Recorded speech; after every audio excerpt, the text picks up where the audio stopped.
se os filhos crescem sem ter limites pelos seus donos, pelos seus maiores responsáveis, que daí sim nós estamos falando de pai e mãe principalmente, esse filho cresce sem limite com qualquer questão, qualquer figura de autoridade.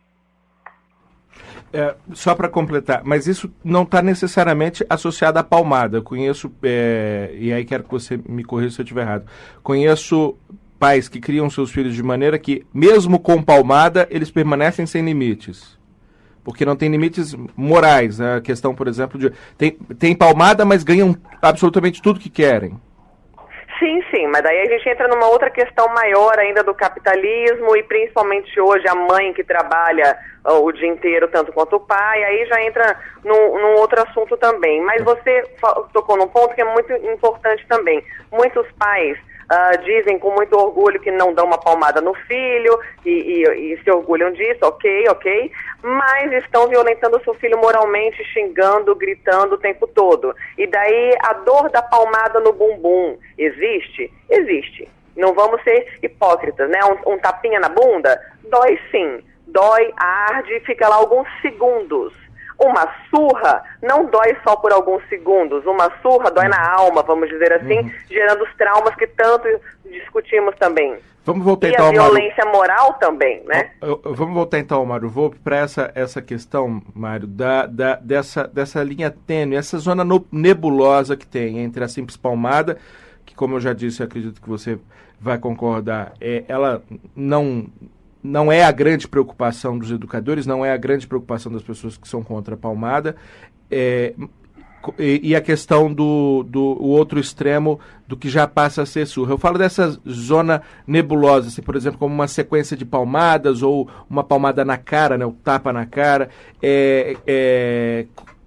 Qual é a sua, digamos assim, quais são os seus parâmetros? Eu queria que, inclusive, você analisasse essa evolução que passou o termo da lei. O termo inicial foi castigo corporal, depois passou para agressão física, depois foi para castigo físico. Isso mudou, evoluiu, melhorou alguma coisa?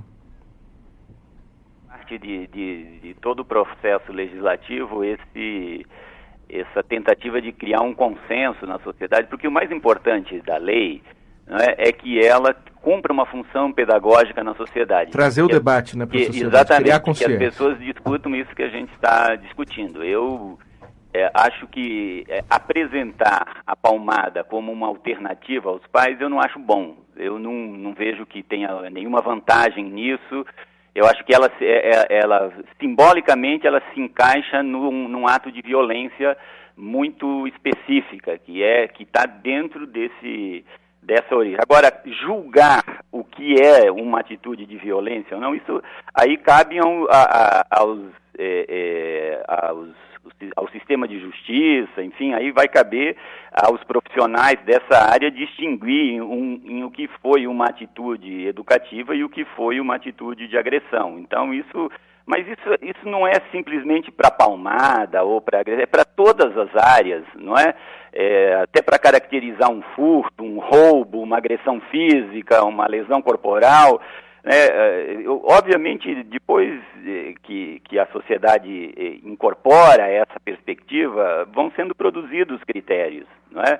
Acho que não é uma coisa que dê muito trabalho para fazer isso. Vai ser mais ou menos fácil de estabelecer onde está o delito e onde está uma atitude de tentar educar. Agora, o que eu acho importante é que nós temos condições, nós somos uma sociedade que tem condições de discutir a questão da educação da criança de outra forma. É isso que eu vejo. Nós podemos fazer um esforço para desenvolver novas alternativas pedagógicas. O mundo evoluiu muito, muitos paradigmas já foram superados, não é? Eu não me contento muito com essa ideia de que eu vou usar as mesmas coisas que o meu avô usava para educar seus filhos. Eu acho que a sociedade evoluiu, o acesso à informação, a capacidade de discernimento das pessoas. Então, eu não acho que seja bom apresentar isso como uma alternativa pedagógica, porque a gente, numa relação de iguais entre adultos, ninguém admite que você possa tocar o outro agredindo mais fraco ou mais forte. Ninguém estabelece que um chefe pode dar uma palmada no seu subordinado para orientá-lo a fazer a tarefa corretamente.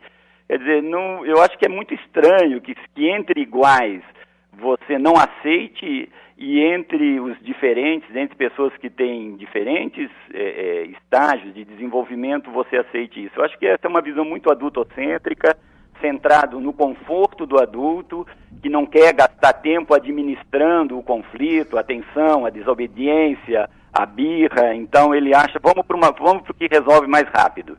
Eu acho isso, não creio que isso seja bom. Como educador e como pai, eu acho que eu nunca precisei usar a palmada e nem vou usá-la. Não acho que isso seja uma alternativa à disposição do repertório de possibilidades que você tem para educar uma criança. Então, okay. A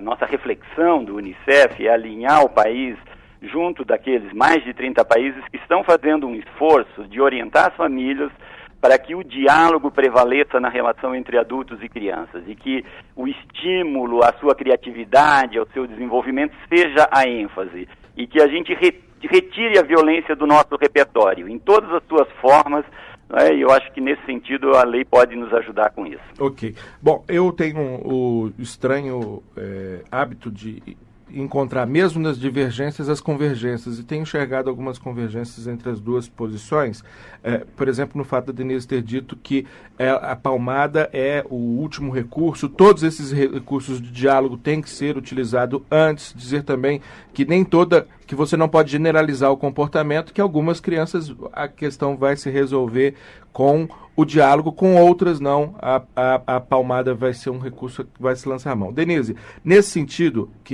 pegando essa sua fala específica de que algumas crianças vão precisar da palmada, outras não, isso não libera os pais para acharem que umas crianças merecem mais palmadas que as outras, porque a palmada tem que ter um limite também, não é?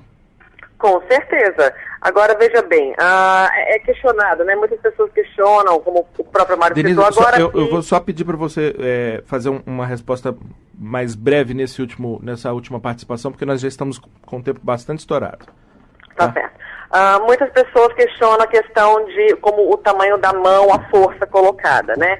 Veja bem, um adulto que chega estressado do trabalho, um adulto que está com problemas conjugais, né? E desconta no seu filho, né, o agredindo fisicamente, ele o está violentando, ele o está fazendo de forma desequilibrada. E qualquer adulto em equilíbrio, ele sabe sim dosar a palmada que ele dá no filho nessas horas que eu defendo e que eu não vejo grandes problemas, né? Agora, se uma palmada for equiparada sempre com uma surra, então, na mesma medida, um copo de cerveja deveria ser equiparado ao alcoolismo. Então, da mesma forma que as pessoas com equilíbrio mental sabem discernir o que é um copo de cerveja e o que é um estado de alcoolismo, vamos dizer assim, as pessoas adultas com discernimento também sabem, né?